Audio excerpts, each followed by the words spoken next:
Welcome to English Lane. Today, you are about to listen to one of the most powerful stories ever told, a story that has lived through thousands of years, across generations, across faiths, and across time itself. It is the story of a house, a simple cube-shaped building made of stone and clay. Yet it became the heart of millions, the direction of prayer for 1 billion souls, and the spiritual center of the world. This, dear listener, is the story of the Kaaba, the sacred house in the holy city of Makkah. Through this journey, you will not only learn history, you will travel through time. You will feel the deserts, hear the silence of the valley, and witness how faith, devotion, and destiny built the most sacred place on earth. And as you listen, your English will grow stronger. You will train your ears to follow the rhythm of storytelling. Your understanding will sharpen, and your vocabulary will expand naturally, as if you're not studying, but living inside the story itself. So sit back, close your eyes, and imagine the world long before cities and towers. A world of endless sand, of quiet winds, and of one valley that would soon hold the heartbeat of the earth. Makkah. The empty valley. Long before the name Makkah ever existed, there was only an empty valley surrounded by dry mountains. No trees, no rivers, no people. Only the wind whispering across the golden sands. But one day, a small family arrived, a man, a woman, and a baby. They came walking from far away, their footsteps heavy, their hearts full of faith. The man's name was Ibrahim, the woman's name was Hajar, and the baby was Ismail. They were chosen by God for a test that would change human history forever. When they reached the valley, Ibrahim stopped. Hajar looked around. There was nothing, no sign of life. She turned to Ibrahim and said, "Oh, Ibrahim, where are you leaving us?" "There is no one here." But Ibrahim didn't answer. He quietly turned away, his eyes filled with tears. He began to walk back, leaving Hajar and their baby in the barren land. Hajar called out again and again, but Ibrahim kept walking, until she finally asked, "Has Allah commanded you to do this?" He stopped, looked back, and nodded. Then Hajar said softly, "Then Allah will not abandon us." Ibrahim walked away, his heart trembling, and when he reached the edge of the valley, he raised his hands and prayed, "O our Lord, I have settled some of my family in a valley without cultivation, near your sacred house, that they may establish prayer. So make hearts among the people inclined toward them, and provide for them from the fruits, that they may be grateful." Quran 14:37. Then Ibrahim left, trusting God completely. Days passed. The sun burned the sand. The little water they had ran out. Baby Ismail began to cry, thirsty and weak. Hajar ran back and forth between two nearby hills, Safa and Marwa, searching desperately for water. She ran 7 times, crying out, "Is there anyone here who can help us?" But the desert was silent. On her 7th run, she heard a sound near her baby. She rushed back and saw water gushing out from the ground beneath Ismail's tiny feet. She screamed in joy and began to build a small wall around it, saying, "Zam, Zam," meaning stop, stop, and that became the name of the miraculous spring, Zam. Life began to return to the empty valley. Birds flew overhead. Travelers from nearby tribes saw the birds and followed them, knowing that where there are birds, there must be water. The tribe of Jurhum came to the valley. They asked Hajar's permission to settle near the water. She agreed, and slowly, The once empty land began to fill with life.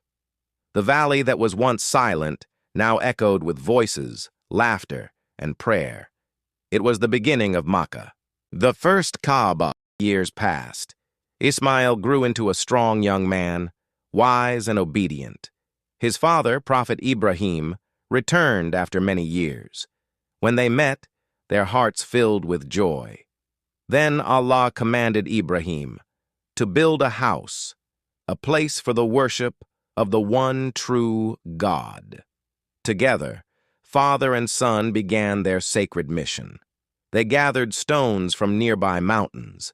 Under the blazing sun, they built wall after wall, their hands rough and covered in dust, but their hearts glowing with faith.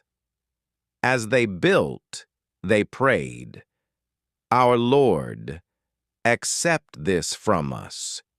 Indeed, you are the all-hearing, the all-knowing."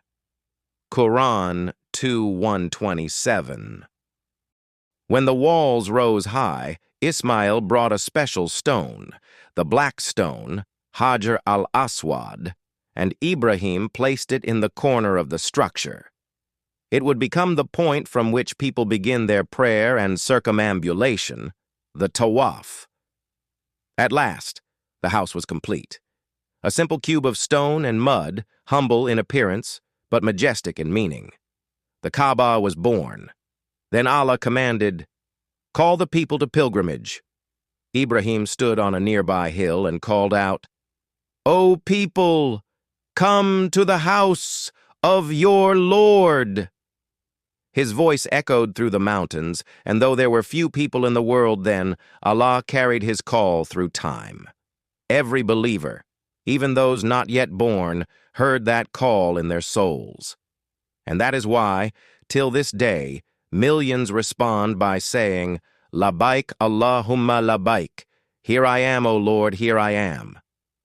From that moment, the Kaaba became the center of worship.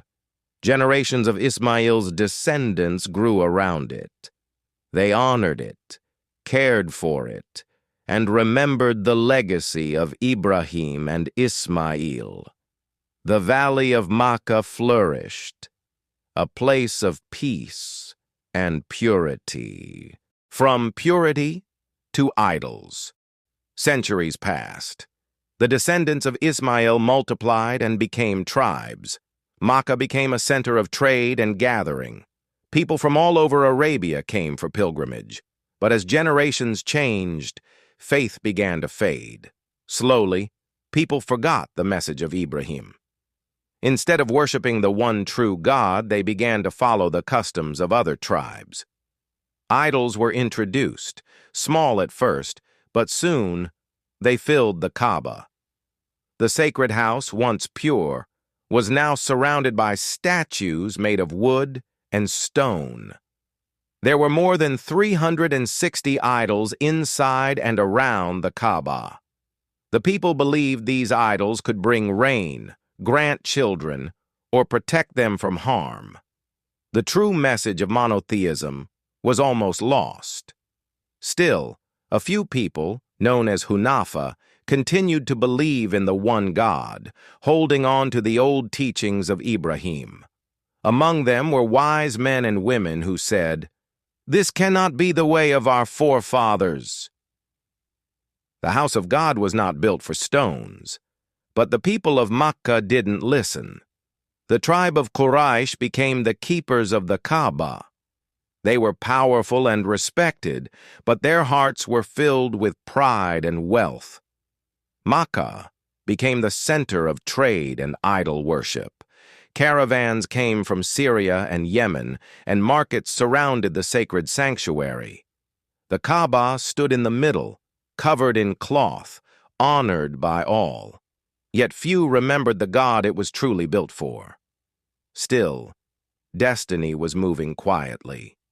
The time was near when a new light would rise from this very valley, a light that would purify the house again. The world was waiting for the final prophet, and his story was about to begin. Part 2. The time of the Quraysh. By the time the tribe of Quraysh rose to power, Makkah had become one of the most famous cities in Arabia. It was the center of trade, culture, and religion.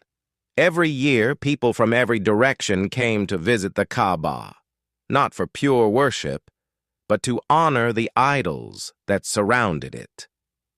The Quraysh took pride in their position as the guardians of the Kaaba. They maintained its structure, organized pilgrimages, and managed the city's affairs. They became wealthy from trade caravans that traveled north to Syria and south to Yemen. But with wealth came pride, and with pride came corruption. They built their honor on the house of God, but they forgot the true purpose behind it. Still, the Kaaba remained the center of life. When the sun rose above its walls, the golden light spread across the valley like a promise. And even though the people had filled it with idols, its stones still remembered the hands that built it, the hands of Ibrahim and Ismail.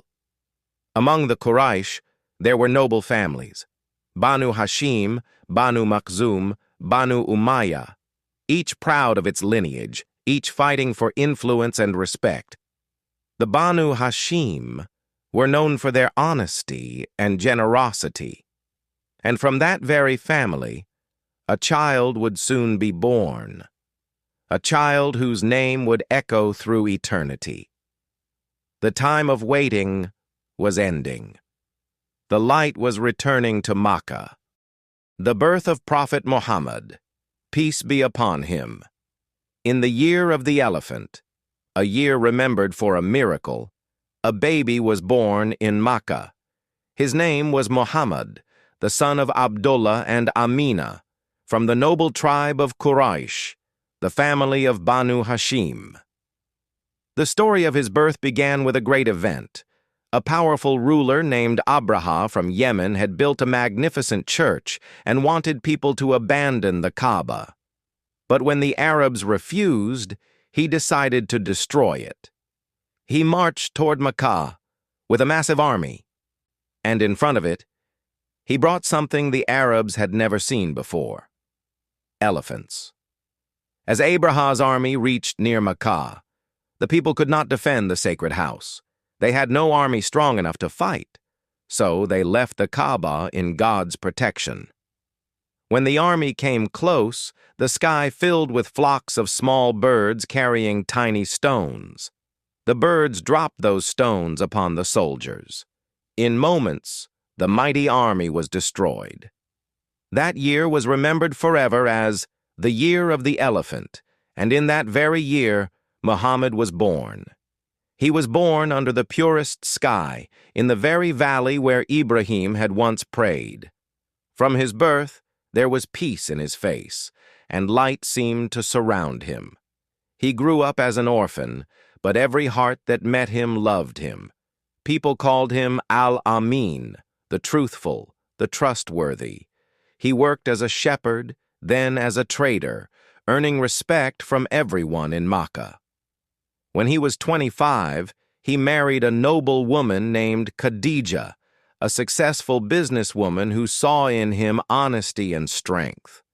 For years, Muhammad lived in peace, but he was deeply troubled by what he saw around him: the idols, the false gods, the cruelty to the poor, and the darkness that had covered Makkah. He began to spend long nights in the cave of Hira, high above the city, where he would sit alone, looking at the stars, searching for truth and guidance. And one night, when the world was silent and the mountains were still, his life and the destiny of humanity changed forever. The reconstruction of the Kaaba. Before the first revelation, an important event took place in Makkah, an event that showed the wisdom and character of Muhammad, even before he became a prophet. A great flood had damaged the Kaaba. Its walls were weakened, and the Quraysh decided to rebuild it. They brought stones and wood, and each tribe took a part of the construction. They worked together in unity until the time came to place the black stone, Hajar al-Aswad, back in its place. Then a problem arose. Every tribe wanted the honor of placing it.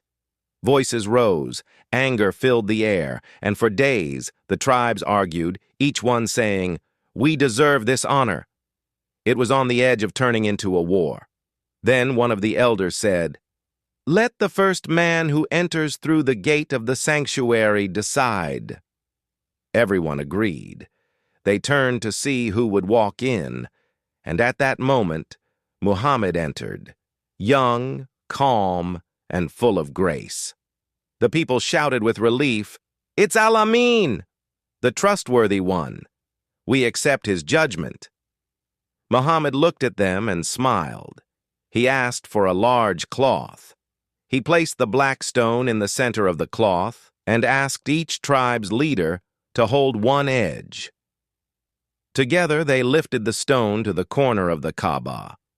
Then Muhammad himself placed it gently in its position. The dispute was over. Peace returned to Makkah. This act of wisdom prevented bloodshed and showed the nobility of the man who would soon become the messenger of God. Years passed, and the Kaaba once again stood strong. But this time, inside it, were more idols than ever before. The people had forgotten the prayer of Ibrahim, and they walked around the house of God carrying images of false gods. But high in the cave of Hira, Muhammad continued to search for truth. He would look upon the Kaaba from the mountain, watching the people circle it, and his heart would ache for their ignorance. He knew that this was not the way of his forefather Ibrahim. And then, one night, as the wind whispered through the desert and the stars shone bright above the mountains, the angel Jibril, came to him with a message that would change the world forever. "Greater than read," said the angel. "I am not one who reads," Muhammad replied. The angel embraced him and said again, "Read. In the name of your Lord, who created." The first revelation had begun, and with it, the mission to restore the house of God to its true purpose. Part 3. The Revelation and the Rise of Islam. The revelation changed everything. Muhammad, the son of Abdullah, now stood chosen as the final messenger of God. From that night in the cave of Hira, his life and the life of Makkah would never be the same again. He came down from the mountain trembling, his heart full of awe. He told his wife Khadijah what had happened. She comforted him, covered him with a cloak, and said softly, "By Allah, he will never disgrace you. You help the poor, you honor your guests, and you speak the truth." Soon, revelation after revelation came, words full of light and power, words that shook the hearts of those who heard them. Greater than, "Say, there is no God but Allah." That simple sentence became the center of a revolution. At first, Muhammad shared the message quietly with his family and his closest friends. Abu Bakr, Ali, Zayd, Khadijah, they believed without hesitation. They saw in his message purity and truth. But as the message spread, the Quraysh grew angry. "How can he speak against our gods?" they said. "Does he want to destroy the faith of our fathers?" They mocked him, insulted him, and tried to silence him. Yet he never stopped.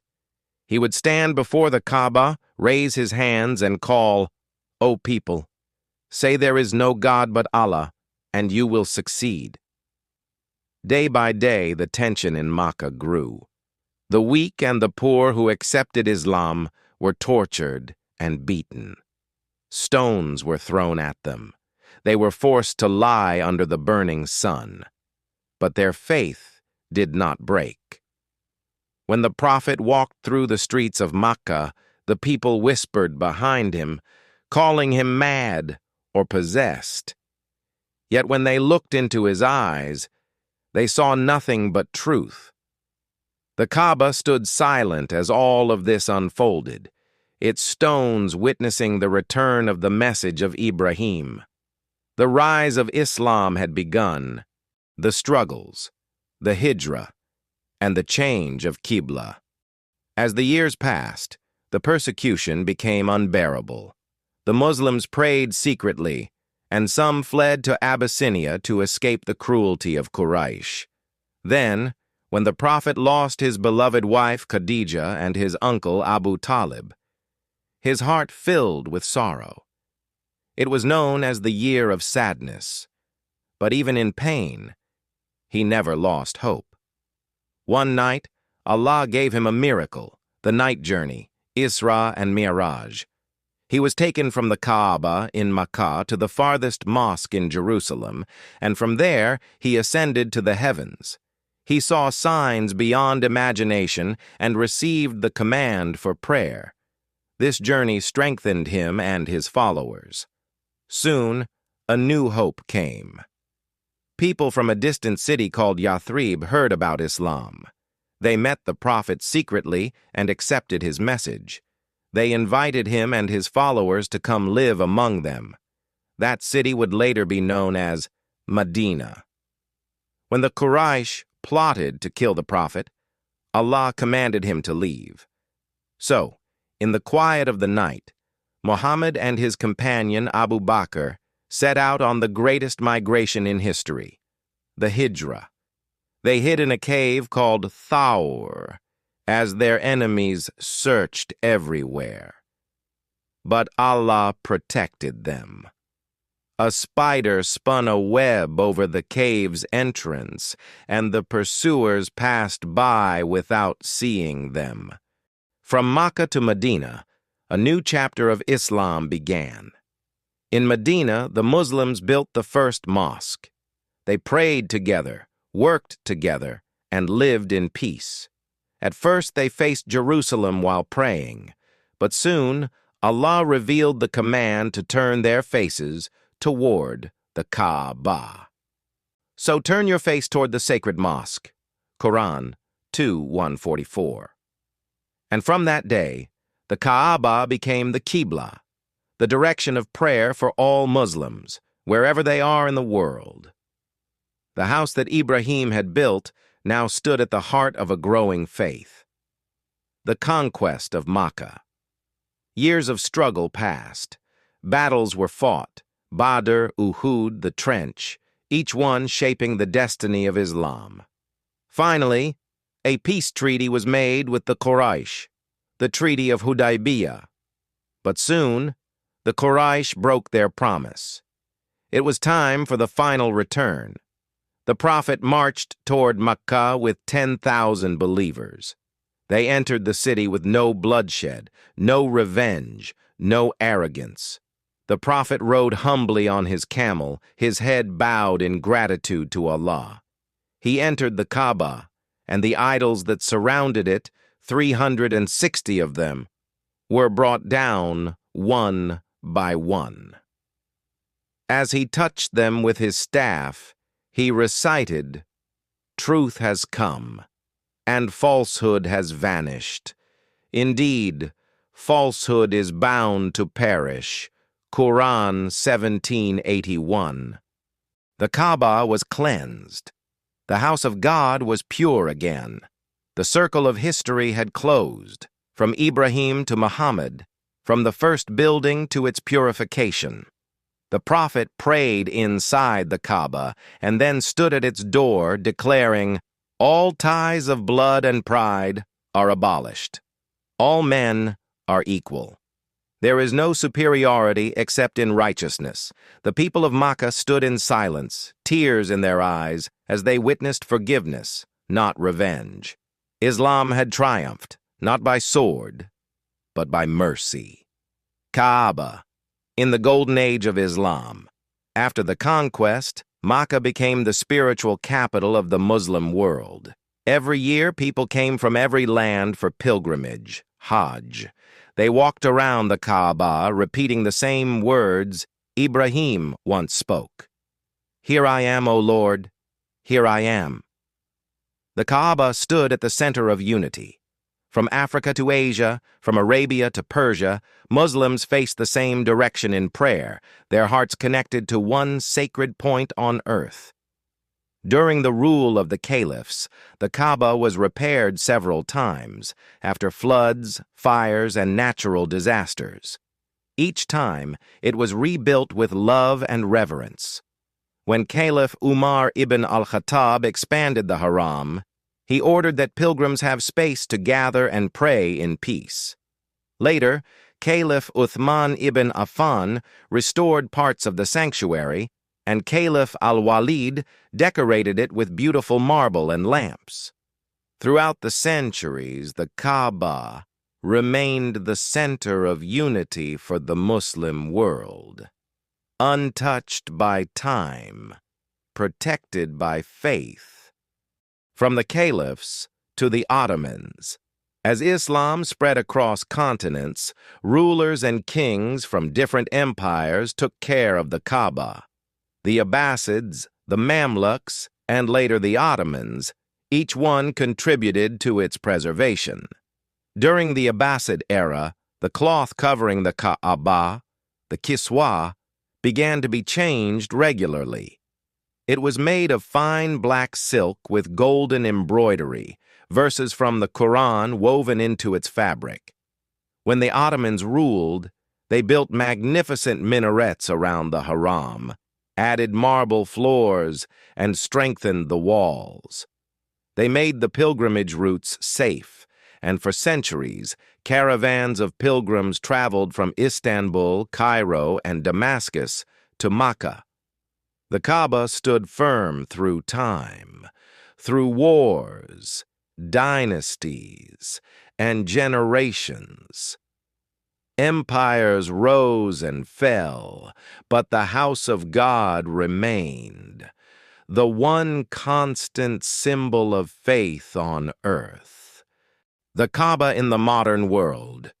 Today, the Kaaba stands in the center of the Grand Mosque, Al-Masjid al-Haram, surrounded by lights, marble floors, and the prayers of millions. From space, satellites capture the sight of millions circling it during Hajj, a sea of white garments moving in perfect harmony, like stars orbiting a divine center. The Kaaba has been rebuilt and repaired many times, but its foundation remains the same stones laid by Ibrahim and Ismail. Every year, millions of people come, young and old, rich and poor, from every corner of the earth, to answer the call of Ibrahim. Come to the house of your Lord. They walk barefoot on the sacred ground, their eyes filled with tears, their hearts filled with peace. In an age of chaos and division, the Kaaba remains the symbol of unity. One direction, one faith, one God. And as the pilgrims circle the house, their voices rise together, echoing the same words that have echoed for thousands of years. Labaik Allahumma labaik, labaika la sharika laka labaik. Here I am, O Lord, here I am. There is no partner with you. Here I am. The story that began with a man, a woman, and a child in an empty valley continues to this day. A story of faith, of love, and of eternal devotion. And that, dear listener, is the story of the Kaaba, the heart of Makkah, and the heart of the world. Final reflective segment. Through this story, you have journeyed across thousands of years, from the lonely desert valley where Abraham, and his family once stood, to the shining lights of Makkah that welcome millions of hearts today. You have learned how faith began with a single prayer, how patience turned an empty land into the center of the world, and how truth and mercy triumphed over pride and falsehood. This story has not only revealed the history of the Kaaba, but also the story of humanity's connection with God, a journey of hope, devotion, and unity. For English learners, this long-form narration helps you build listening stamina, improve your comprehension and pronunciation, and understand how meaningful stories sound in natural spoken English. And for every listener, Muslim or non-Muslim, believer or seeker, this story offers a reminder that peace begins when the heart turns toward truth. The Kaaba stands not only as a house of worship, but as a symbol of unity, reminding us that no matter who we are or where we come from, we are all part of the same human circle, turning toward one Creator.